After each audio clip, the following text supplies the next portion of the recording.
La zone côtière n'est pas juste un milieu physique, mais c'est aussi un habitat et un milieu de vie pour plusieurs organismes vivants. Au Québec, on dénombre plus d'une trentaine d'écosystèmes côtiers. Et même s'il y en a qui sont plus connus que d'autres, tous ont vraiment un bon rôle à jouer pour le fonctionnement du milieu côtier. Dans cette troisième capsule de la série RESCO, on vous parle des écosystèmes côtiers et de l'importance de les cartographier pour mieux les connaître et les protéger.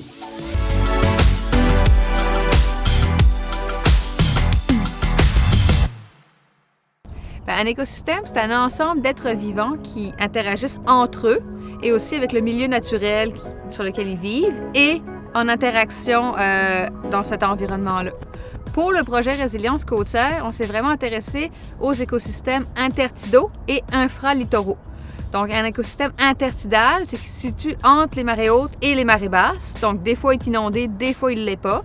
Et infralittoral, lui, est tout le temps inondé, mais la lumière du soleil pénètre encore à cet endroit-là, donc il y a des environnements particuliers.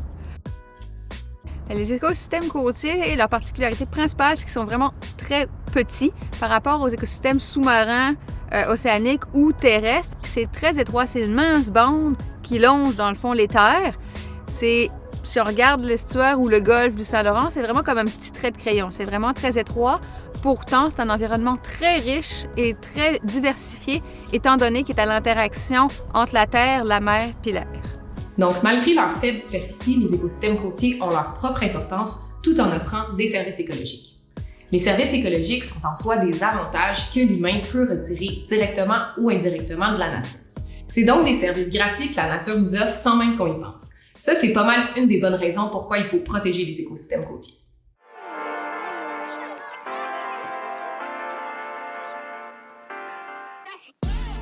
Il y a des écosystèmes qui sont plus connus, comme les plages, par exemple.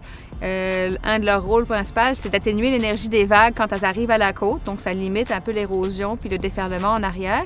Et sinon, il y en a qui sont moins connus, comme les herbiers de zoster, qui sont des plantes aquatiques, comme des herbes qui poussent dans l'estuaire et le golfe du Saint-Laurent, ou les marais maritimes, comme on retrouve derrière moi aujourd'hui, qui sont des espaces qui servent de pouponnière pour les poissons ou pour la faune aviaire. Évidemment, les écosystèmes côtiers sont eux aussi sensibles au changement climatique. Avec la hausse du niveau marin, on observe plusieurs réponses des écosystèmes pour s'adapter à ce changement-là. Avec la hausse du niveau de la mer, différentes réponses possibles des écosystèmes côtiers devant ce phénomène-là. Puis une de ces réponses-là, c'est de se déplacer vers les terres, de migrer vers la terre. Il y a beaucoup de contraintes à cette migration-là, qu'elle soit d'origine naturelle, comme des falaises rocheuses, ou qu'elle soit d'origine anthropique, comme les enrochements le long de la côte, les murets de béton, la route, les bâtiments. C'est toutes des contraintes à la migration des écosystèmes vers les terres et donc leur réponse et leur adaptation à ce phénomène-là qu'on attend. Des plages comme ici vont être potentiellement ennoyées et disparaître.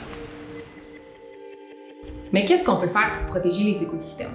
Aussi simple que ça puisse paraître, il faut d'abord les connaître pour bien les comprendre.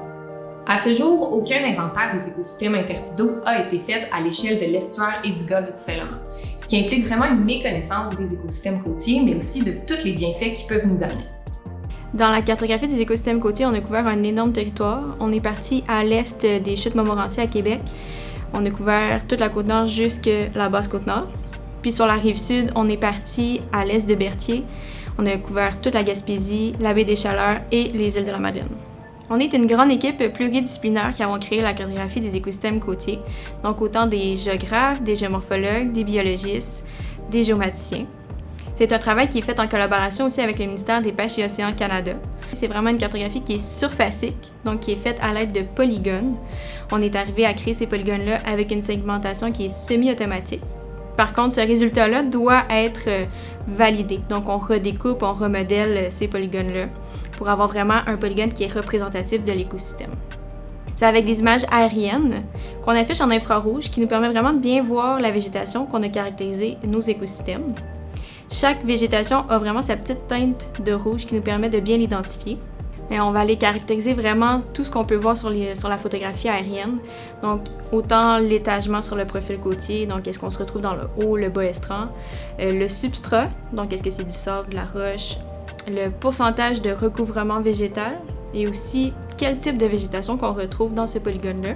On va venir valider l'information qu'on voit par photo-interprétation avec les images qui ont été prises par hélicoptère. Parfois, l'image est tellement de bonne qualité qu'on est capable d'aller voir jusqu'à l'espèce de la végétation qui est présente à certains endroits, comme dans les marais. Puis aussi, on a eu la chance d'aller valider sur le terrain des endroits où est-ce qu'on n'était pas certain de l'information. La cartographie des écosystèmes côtiers représente plus de 54 000 polygones pour l'ensemble du territoire. C'est 37 écosystèmes côtiers qui ont été caractérisés. La cartographie des écosystèmes qu'on a réalisée est utile pour connaître notre territoire en profondeur, pour les gestionnaires, savoir où se situent les milieux les plus sensibles, où se situent différents types d'environnements. C'est aussi utile, par exemple, quand on fait des études d'impact, qu'on veut savoir quel type d'environnement pourrait être impacté par un ouvrage de protection côtière, ou dans le cadre de la réalisation des plans régionaux de milieux humides et hydriques, ou PRMHH, qui sont en cours actuellement.